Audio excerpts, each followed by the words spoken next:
What's going on, Workforce? Brian here, and today we have a Final Fantasy news break and a reaction and thoughts about the Game Awards that took place just yesterday, where Final Fantasy XIV was nominated for 3 awards and unfortunately didn't take any home. So there's also the reveal of the Xbox Series X and a couple thoughts there with Bravery Default 2. So the first part of this video is just going to be breaking down the news, and you can see right here on the screen we have the free 120-hour login campaign, which we kind of felt was coming. Typically that comes this time a year, especially around Starlight Celebration. It's a really good event. I'm going to break down the details here at the start of this video. We've got a couple other stories as well, and then the second half of this video is going to be me talking about the Game Awards. So if you're just here for the news, here we're going to do that right now, but if you are here just for the opinion on the Game Awards, I'll try to include a timestamp in the description of this video below, so you can kind of just jump to that section if you're so inclined. So I want to say thanks so much for everybody who went and hit that subscribe button over on my new channel, Ginger Prime. We had a huge rush over there, and I'm going to keep plugging it. So if you guys have not subbed to Ginger Prime, please check one of the top links below and go sub over on that channel. Same thing goes for our podcast highlights channel. Please go sub us over there as well. We've got a lot of different content in different ways, and hopefully we get to see you on those new channels. And thank you so much for the support. But you're not here for those plugs, you're here for the news. And so the 120-hour free login campaign kicks off on the 13th, and it runs to January 14th, 2020. So it says Final Fantasy XIV continues to grow with the latest patch, bringing a wealth of new quests and challenges for adventurers to overcome. The free login campaign gives the perfect opportunity to jump straight back into the action. The Starlight Celebration begins on Wednesday, December 18th, and is sure to fill up one of all with festive cheer. If you or any of your friends are currently taking a break, you won't want to miss out on this limited time event. So keep in mind, if it kicks off on the 18th, it's probably better to come around that time, so that way you make sure that you get that time in, because it isn't playtime that's 120 hours, it's concurrent time from when you log in. So the free login campaign, here's the eligibility, the schedule, and the notes. Users who have previously purchased or registered Final Fantasy XIV, so that's anybody but the free trial players, ARR and more. All registered service accounts that are set to inactive during the campaign period. And registered service accounts must have been inactive for 30 days. So if you've just unsubbed, this unfortunately doesn't apply to you, but if you have been away for at least a little bit, this is going to be perfect for you to come back and at least get your glamour for the event. So the schedule, like I said, runs from the 13th through the 14th of January. Sorry, the 13th of December. I want to make sure I'm very clear on that. The free login period is 5 days, including the day in which you first log in. The period ends on the 4th day at 11:59 Pacific time. So what this means is that as soon as you log in, it's going to kind of lock that day. It's not really a true 120 hours unless you log in really early, but it is pretty cool that it is 5 days. In the past, it's actually been 4 days, so it's good to see that people are getting that extra time. And then it ends at midnight local time for you on the 5th day that you've logged in. So the client download, if you need to reinstall the game, please download the official client software. It has a link here, and we'll include that in the description of this video.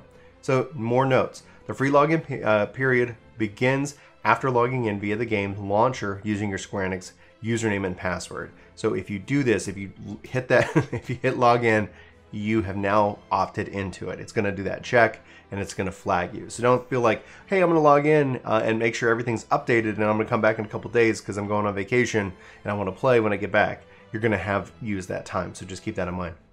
Including the day in which you first log in, the free login period lasts approximately 5 days. For example, a player who logs in on December 14th can play free of charge until December 18th. So don't log in on the 14th if you're really wanting to get that event.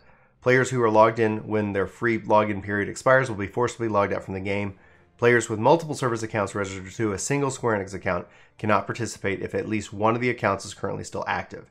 Service accounts that have been canceled or suspended due to a violation of a service agreement cannot participate. Players who purchase subscriptions along with their free login period will forfeit the remaining duration of said period. Players cannot log into the platform of their service accounts that have been registered, and players can log in using all platforms on which their service accounts have been registered. So that's PlayStation, PC, Mac, etc. When attempting to participate in the free login campaign using a Square Enix account with multiple service accounts, the free login period will be valid for only the first service account selected upon logging in. Please note that you may be unable to participate in the free login campaign with more than one service account at a time. if you cannot log in using a second service account, even after meeting all the other requirements, we ask that you wait for the free login period to expire on your first service account and try again. And then server maintenance may be carried out during the period of the free login period. Please note that you will be unable to log into the game during maintenance. Then we have also some more news here. So the Wolves Den on it looks like December the 19th for the EU stream, they're going to be doing a PvP stream in which they're going to be giving away some rewards. Looks like you can get a a cool shirt with a logo on it. You have a chance to win that, and you can check that out on their official Final Fantasy XIV Twitch page. That's going to be December the 19th, and you can see Clem and Tasha, who are going to be battling it out in the Wolves Den. They usually do this with the community and more. So these are really fun events. I'm glad to see that we have another EU one coming up, and you know what? You should go check them out. If nothing else, you might have the opportunity to win a shirt. Now, the last news story of the day before we kind of get into the Game Awards is just a reminder, tonight, December the 13th at 8:30 p.m. Pacific time. So if you're Central Time like us Texas Texas boys, that's going to be 10:30. Now, Chris and I are going to be covering it live. We're going to have the kind of the unofficial translation going on, and we're going to be giving our thoughts on patch 5.2. It's going to be broken up in two parts. Part 1 is going to have the 5.2 information, and then Soken is going to come on as a special guest, and they're going to be asking him questions. So it's going to be a pretty cool event. These are a lot of fun. Hopefully we'll see you tonight. Otherwise, we'll also include links in the description so you guys can go just check out the event yourself without our commentary over it. So ultimately, I just want to remind everybody that that is going on tonight. So without further ado, let's go ahead and now talk about the Game Awards. Okay, so let's buckle up and get your coffees, and let's talk about the Game Awards last night. Thanks everybody for hanging out this far. Obviously, with the news break that was ahead of this, let me know what you think about that format. This is kind of a blend, an experiment, because these are kind of two separate videos that we're kind of putting into one. So I'd love to know your thoughts, if they should be separate videos, if this part should be over on Ginger Prime, or if the news should be over on Ginger Prime. I'm really interested in your thoughts and how we go from there. Okay, let's let's chat. So obviously, I think and if anybody here is, this shouldn't be surprising. I'm really excited that we got to see the Xbox. We got the Series X name. That was really surprising, hands down. Did not expect that whatsoever. Oh, also, if you guys are interested in what my wife looks like, she joined me. We live reacted to the whole thing. Video is on the channel. Of course, it got like 1,000 copyright claims. So, go check that out and see if you're curious to see what my wife looks like. But beyond that, wow, like that also looks really cool. It's a tower. It makes sense. Heat management's a thing. Somebody was asking, like, we don't know the dimensions of it yet, and you can kind of infer, like, they have a controller right next to it, so it's actually like this wide, this deep. So if you have like an Xbox controller, you know how wide and deep it is, so you can measure. And as far as height, it's like 3.5 controllers stacked up on each other. So ultimately, it looks really cool, and who knows, like if it lays out on its side, then you even have more space. I'm really excited now, more than ever, to see what the PlayStation 5 looks like. I think this is going to be interesting to see as we roll into 2020. It's so exciting that we're here on a verge on another console generation. And yeah, I'm really thrilled to see that. And obviously you see the original, the Xbox One controller. So those things are all going to be forward compatible and more. So anyway, I'd love to know your thoughts about the Xbox Series X. I think it's a solid name. I think it's kind of going into that sense that we see with technology nowadays. Like you have the Series S, everything kind of going into that iterative model. And that probably tells me, though, with the Series X, that we'll see continual iteration of that this generation. But we'll have to wait and see. All I know is I'm really excited for Halo, and I'm really excited to see what the Xbox Series X can do, as well as the PlayStation 5, because we also saw the Godfall, which then was confirmed also for PC, which was like, okay, hey, PS5, PC. That's where I think everything's kind of going, like console and PC, ultimately making PC kind of the best place to play if you have a powerful enough machine. And that's also going to drive more people into kind of cloud gaming. We didn't hear anything about that outside of PlayStation Now last night. PlayStation Now was kind of the only cloud service beyond Stadia, and I'm wondering if that was YouTube kind of feeding those in, or if Google was feeding that as a part of the Game Awards. Who knows? It didn't feel like it landed right. The whole Stadia thing. We had some good conversations about it. Stadia works just fine for me. Chris has had a bad experience with it. So it's something where it's like your experience will vary, and we've never had a platform launch with that. The other highlights, keeping it completely positive right now, Bravery Default 2. Oh my goodness. Oh my goodness. I love that. I've been wanting them to like remaster or bring something to the Switch, and I'm really excited to see that game coming in 2020. And that means it's not that much further away. If you guys don't know what Bravery Default is, let me tell you. And if you're a fan of Final Fantasy, it is going to feel like one of those really great Final Fantasy games for you. It's kind of a nice way that they can go back to that turn-based, they can do all these different things, and really kind of tell the story and have the job system and do all these things. And who knows if 2 is going to follow in Bravery Default and Bravery Second, kind of story in and of itself. But I'm excited to see what they deliver, and I'm really happy to be able to dive back into the game on the Switch sometime in 2020. So it's going to be, I think, a really good year for that. Then we also started to see kind of what New World is, and that's the like MMO coming out of Amazon Game Studios. And so that was a kind of a neat trailer. They've been kind of teasing that leading up to this, and honestly, it has me intrigued. Has me intrigued enough that we'll be, wanting to check it out. So if you guys want to know more, I'm going to be following that game and seeing what, if anything, becomes out of it. Because the same studio, or Amazon Game Studios, is also going to be working on the Lord of the Rings MMO. So these are really big IP properties that are going to be coming from these studios, and who knows what that's going to mean. All in all, and who knows if that's going to be coming anytime soon. So that was kind of neat. I think it's kind of funny that like one of the highlights was like PUBG announced something, or Player in the Battlegrounds, like they had this prologue thing. It's like, and then nothing happened, and we were all kind of like, what? Is there more? And then they just kind of went on with the show, and nobody made an announcement. We got some more Final Fantasy VII Remake goodness, which was great. And Ghost of Tsushima, and I'm going to butcher it, Tashimura. Oh, wow. That looks amazing. That game looks gorgeous. And I'm really, one of the best things I think PlayStation has done this generation is really give games the time that they need to deliver. Because we've kind of seen this in the past, and it's like, okay, but how they presented it, it just... that looks like an incredible game. I'm very happy that, I'm going to butcher the name, Shuruko, The Shadows Die Twice, won Game of the Year. Honestly, that was both a surprise and also very happy that it wasn't Death Stranding, because I know there's a lot of drama there. And I think that would have actually hurt the Game Awards themselves, because then that would be a cloud that everybody would be like, oh yeah, it is rigged. Like, of course, like Jeff's friend is going to win. And of course, of course, that's how it's going to be. It's all about buddy and like who you know and etc. Which is kind of makes sense, right? Because the world kind of works that way. We wish it didn't always. We always wish that it kind of had a little bit more balance to it. But last night was awesome in that regards. But the fact that Final Fantasy XIV wasn't nominated for music, and the fact that we've received awards for it, the music in this game is incredible, and that was, I think, the first big slight. Like, why not? I still don't know. And again, I'm biased. Like, guys, Brian likes Final Fantasy, but yeah, the fact that is what it is. That was disappointing. Losing to Destiny 2 over Community. As a Destiny player and as a Final Fantasy player, I feel that Destiny's community turned around after they left Activision. And so it's interesting because that happened this year. And so I think that there's been a massive turnaround. And in that turnaround, it feels great. And so them winning, I think, is fantastic.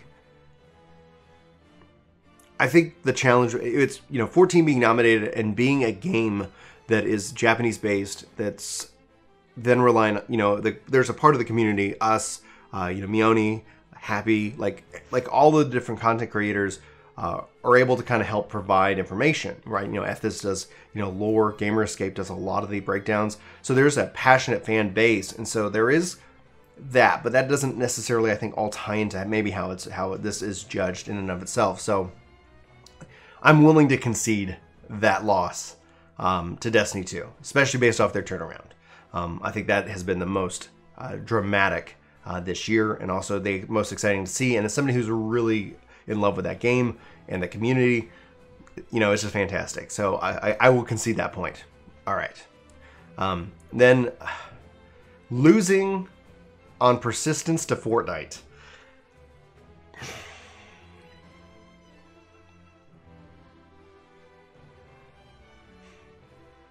I get that Fortnite's popular. You know, it's kind of like, you know, you walk into the room and, you know, everybody's hanging out and everybody's like wearing Fortnite shirts and you're the only person wearing the Final Fantasy shirt.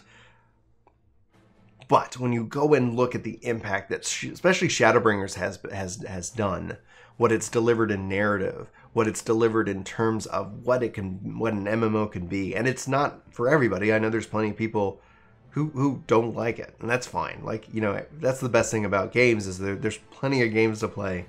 You can hopefully find something that you're interested in. I think that was the biggest kind of like disappointment of the night. And you know what, Fortnite, I'm glad you're popular. I'm glad you're making billions of dollars. Give us something, you know, like geez Louise. But they do interesting things, right? Like to sit here and not just discount that as what they're doing is they have the concert in game. They've done all these interesting things and experiment, and it is an MMO. Like it's got 100 players in a field. In fact, that, you know, when you go look at that, like 14. It's got 72 players, and it's like it does have the massive, you know, feel. And I think as technology gets better, especially we go into the next generation, that might be able to even improve, and so we can see even more and more players, and maybe even redefine what it means to be a massively multiplayer game. The persistence of it, though, it's just like, oh gosh, like I felt like it was 14's year. I felt like it was 14's year because next year, you know, there's not going to be an expansion for 14.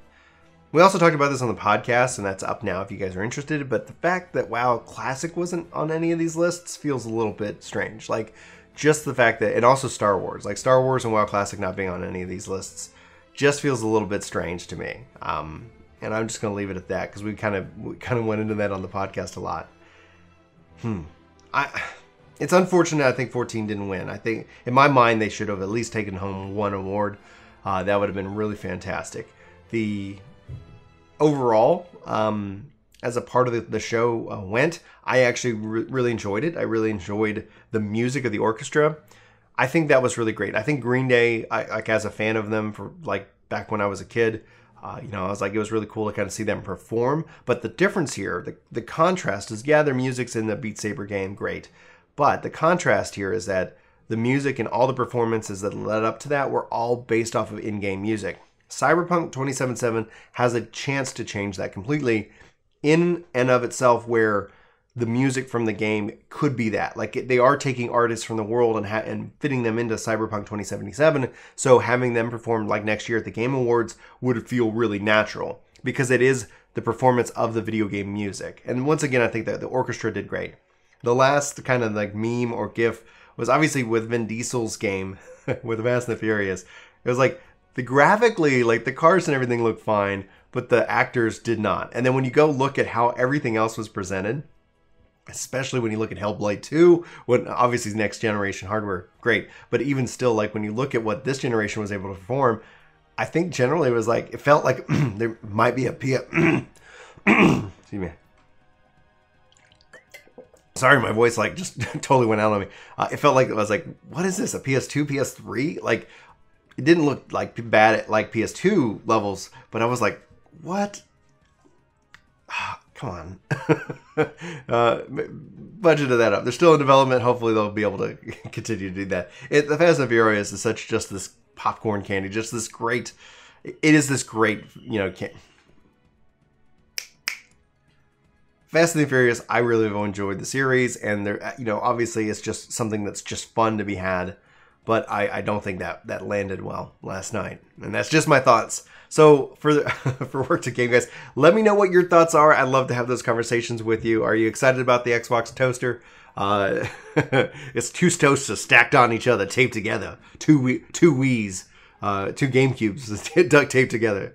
I'm really excited to see what 2020 brings. I'm so thankful. I love you guys very much. I hope you all have an amazing day. And hopefully we'll be able to hang out tonight for the live letter. And again, go check out Ginger Prime. I really would appreciate that. And also check out our podcast highlights channel. It really would mean the world to me. Love you.